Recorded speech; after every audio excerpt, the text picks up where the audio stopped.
I never thought I would be the one to write this report. My job was to observe, to record, and to send messages. I was never supposed to be standing on the bridge of a human warship, watching a battle that would change the history of our galaxy forever. But here I am, writing it all down, because someone needs to tell this story correctly. And I was there. My name is Salian. I am a diplomat of the Lorathi people. Tall, silver-skinned, trained from childhood to speak carefully and think slowly. We are not a warrior species. We never were. Our strength has always been our words, our patience, and our ability to find peace in places where others only found fire. I was the one who sent the message to Earth. I almost did not. The Galactic Concord, our alliance of 17 species, had been fighting the Vethkar for 40 years. 40 years of bleeding, 40 years of retreating, rebuilding, and then retreating again. The Vethkar were ancient and enormous, and completely without mercy. They did not want territory. They did not want resources. They wanted to erase us. That was the only word for it. They moved through the galaxy like a fire through dry grass, and we had spent 4 decades trying to stay ahead of the smoke. We were losing. I sat in the Concord emergency session and listened to 17 species argue about how to die with the most dignity.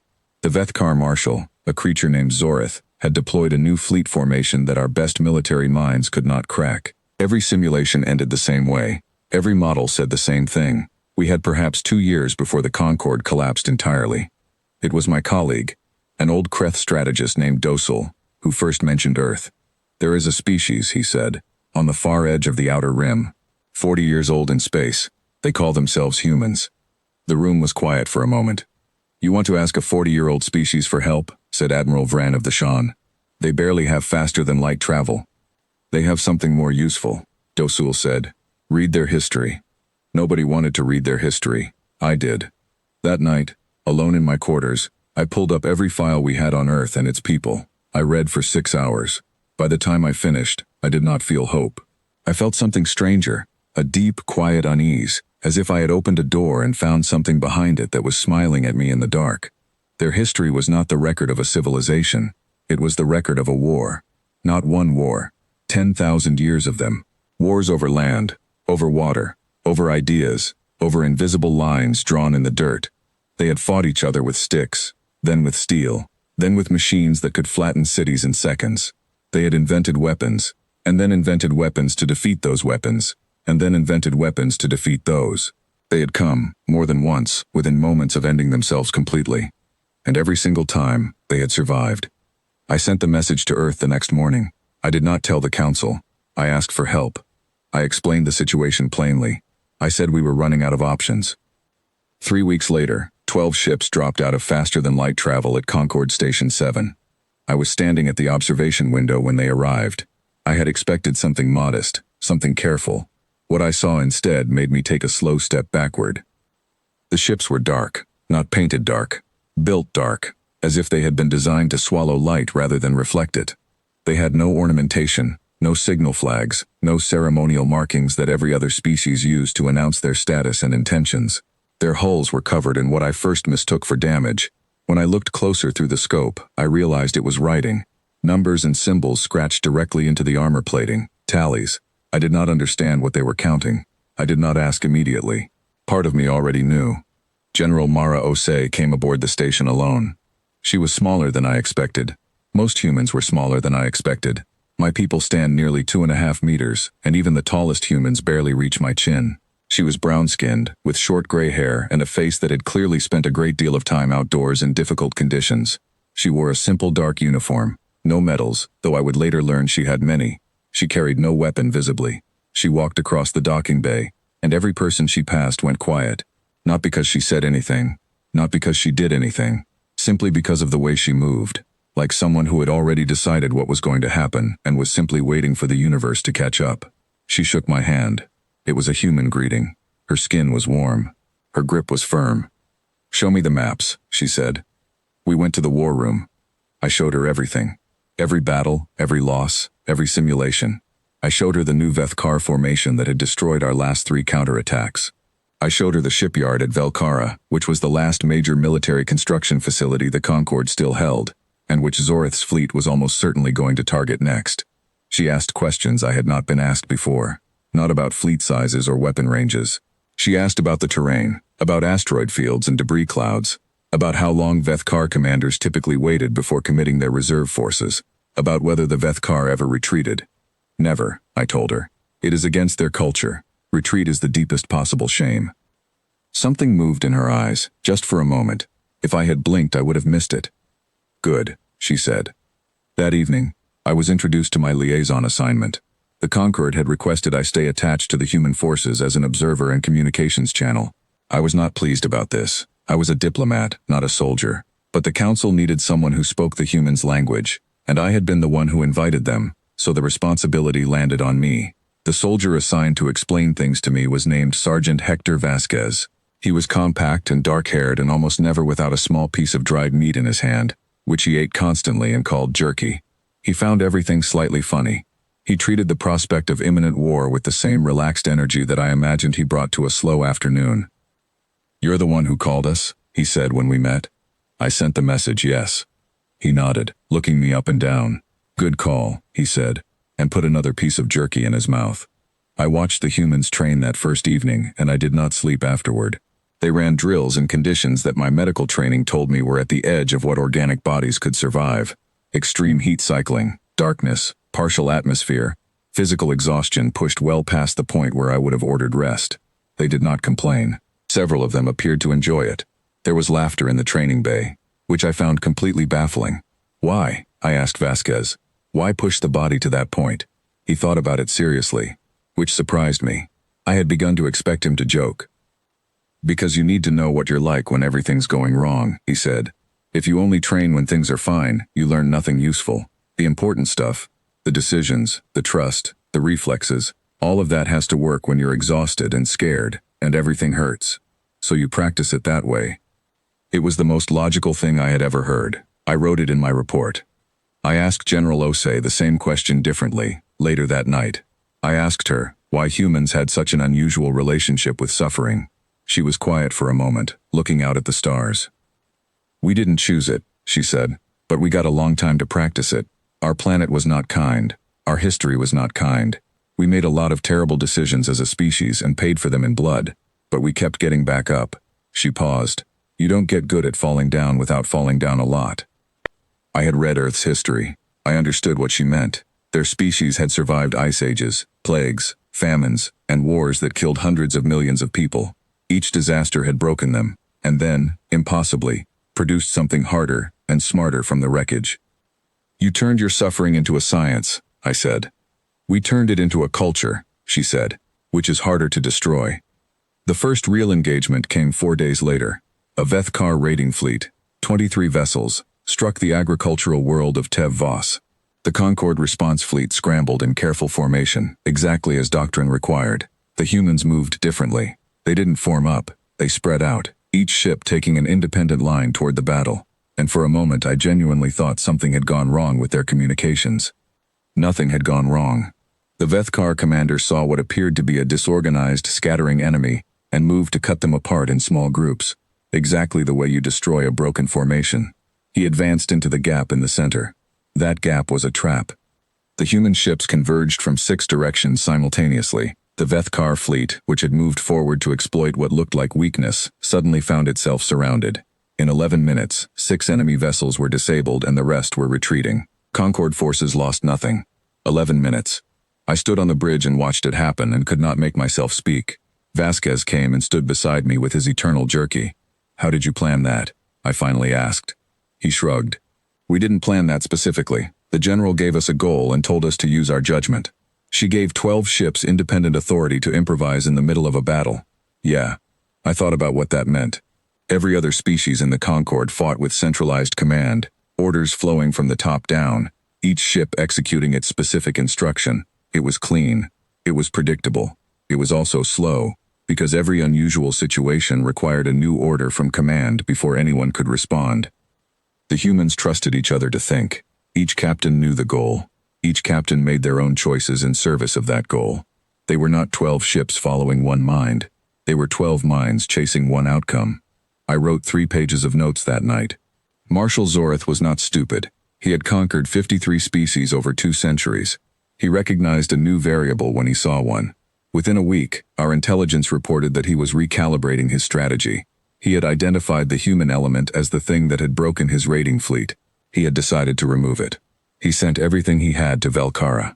The shipyard was the Concorde's last major military construction facility. Without it, we could not replace ships. Without ships, we could not fight. Losing Velkara did not mean the war would end. It meant the war would become a countdown. Zorith knew this. We knew this. The Concorde emergency session lasted 9 hours.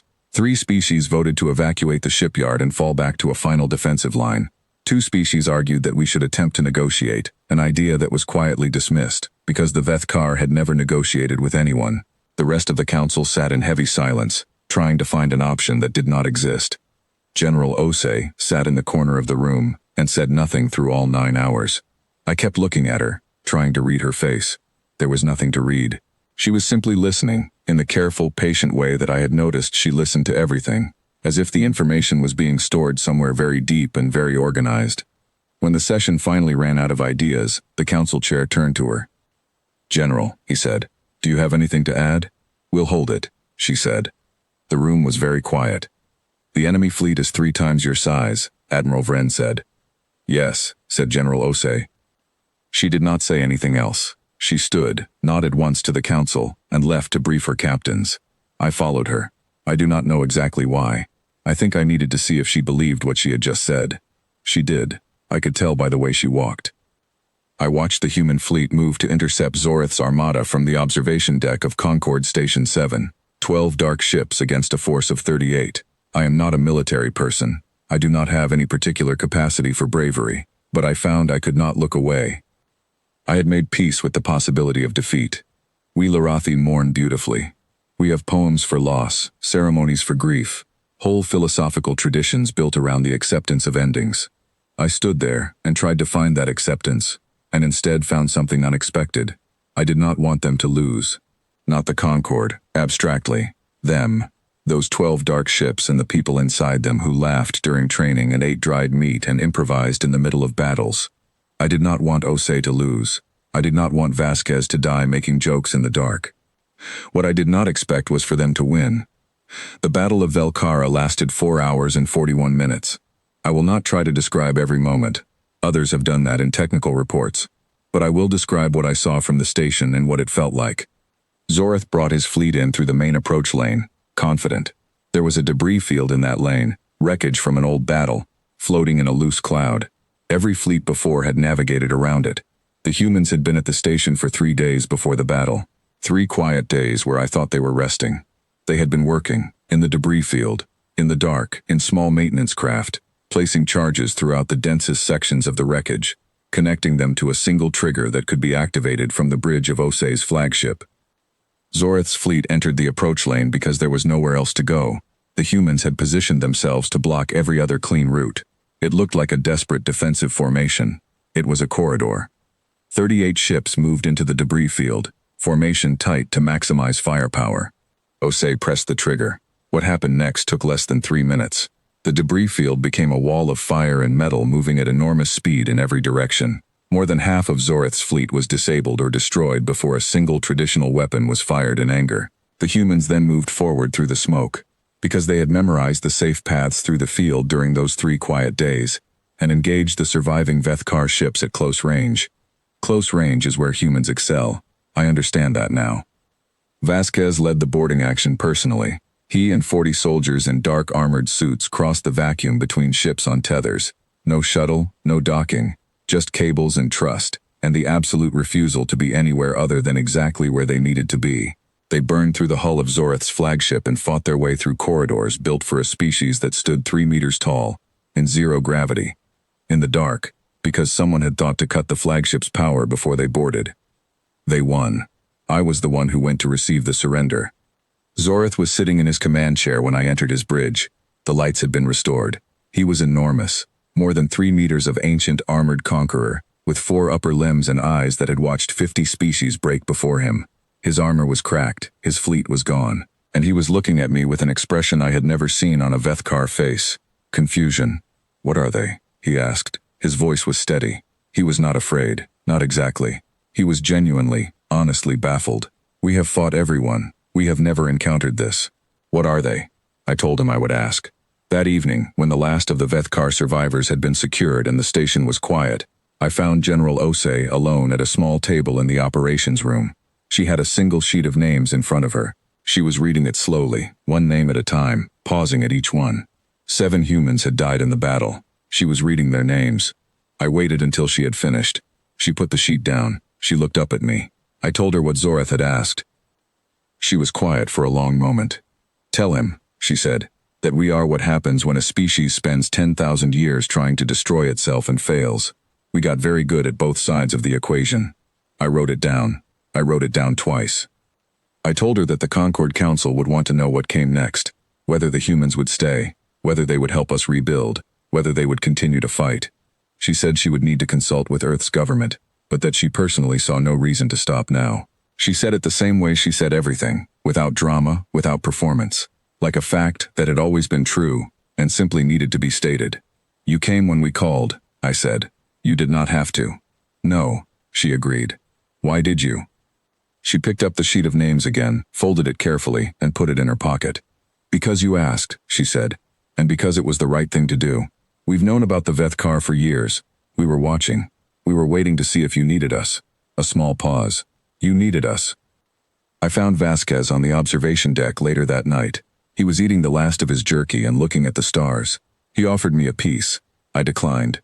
We stood in silence for a while, which I was not sure was appropriate, but which felt right. "Are you trying to figure us out?" he asked. "Yes," I said honestly. He smiled. "That's fine. We don't really understand ourselves either. Keeps things interesting." I watched the human fleet over the days that followed as the Concorde began the slow, complicated work of rebuilding what the war had taken. The fleet moved with the same dark quiet it always had. No celebrations, no parades. They cleaned their ships, they repaired their systems, they trained again. Even now, even after a victory, they were back in the training bays, pushing their bodies, practicing for the next thing. My final report to the Concord Council was shorter than any report I had ever written. I had one recommendation. It took 3 sentences. Do not make enemies of these people. Not from fear, from respect. They are not violent by nature. They are persistent by nature. And when they believe something is worth protecting, they have a 10,000-year history of deciding that no cost is too high. The council asked me what I thought humanity truly was. I told them what I had come to believe over those weeks. Standing on their warships, watching them train and fight and grieve and laugh, watching a general read 7 names alone in a quiet room, watching a sergeant eat jerky on an observation deck and make peace with the universe the same way he made peace with everything. Humanity was not the deadliest species in the galaxy because of their weapons. It was not because of their ships or their tactics or their ability to improvise in battle, though all of those things were real and remarkable. They were what they were because of what they had been through. Every war they had fought each other, every plague they had survived, every disaster that had broken them and left them in pieces on the ground, looking up at the sky, deciding to stand again. All of it had been, without anyone intending it, a preparation, a long, brutal, painful education in exactly the skills the galaxy needed right now. They had not sent us their diplomats, they had not sent us their scientists or their philosophers or their poets, though they had all of those things too. They had sent us the people who had already decided, long before we ever called, that some things in this universe were worth fighting for. And they were right. I keep the folded sheet of 7 names on my desk now. General Osei gave it to me when the human fleet departed. I do not know why she gave it to me. I did not ask. I think she knew I would take care of it.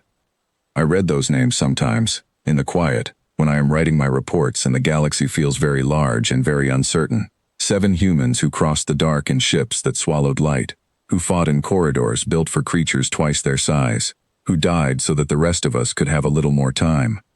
Their names were Corporal James Adeyemi, Private First Class Yuki Tanaka, Sergeant Rosa Figueroa, Specialist Dmitry Volkov, Private Amara Mensa, Lance Corporal Callum Reyes, and Corporal Nadia Okonkwo. I say them out loud sometimes. It seems like the right thing to do. The Vethkar have not launched a major offensive since Velkara. Our intelligence suggests Zoreth is regrouping, recalculating, trying to find a way to account for a variable his 200 years of conquest never prepared him for. I do not know if we have won the war. I suspect we have not. Wars like this do not end in a single battle. But we are still here. The Concorde is still here. Velkara is still standing. And somewhere on the edge of the outer rim, on a small blue planet that spent 10,000 years learning how to survive, 12 dark ships have returned home to report. I imagine they are already training for the next time. I think that is the most human thing of all, not the fighting, not the winning, not even the willingness to die. It is the certainty, deep and quiet and completely unshakable, that there will be a next time, and that they will be ready for it. I am glad they are on our side. I am very, very glad.